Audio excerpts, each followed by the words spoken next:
We are just days away from a potential government shutdown, which looks a lot more like it's going to be potential.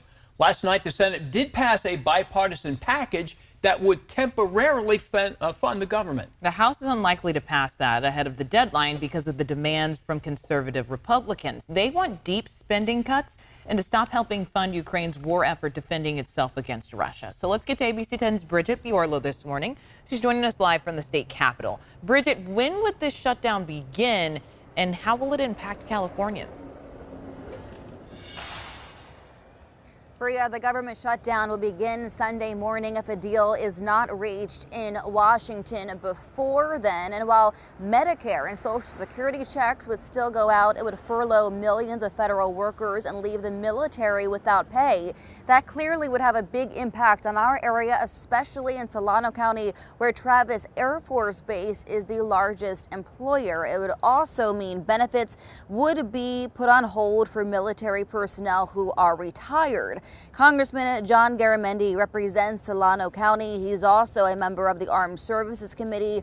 He says this shutdown is a big concern for the entire region and has serious implications for California at large. The civilian employees, 2,000 of them at Travis Air Force Base, some of those employees would be forced to work even though they wouldn't be paid until the shutdown's over. Others would simply be laid off. They'd be furloughed and they wouldn't be paid, period. So for those families, it is a devastating loss of income. City leaders across the region in California are also worried about things like federal funding for homelessness and housing grants. The other concern is the airport, where the TSA is still required to go on the job. But like last time when there was a government shutdown, many of them called in sick, which had impacts on airport operations. And then over at the national parks, while they are expected to remain open, the furloughed workers won't be around to pick up trash and clean up the parks that we love so much, Bria. So no matter who you are, whether you get government checks or not, you're going to feel the impact of the potential government shutdown.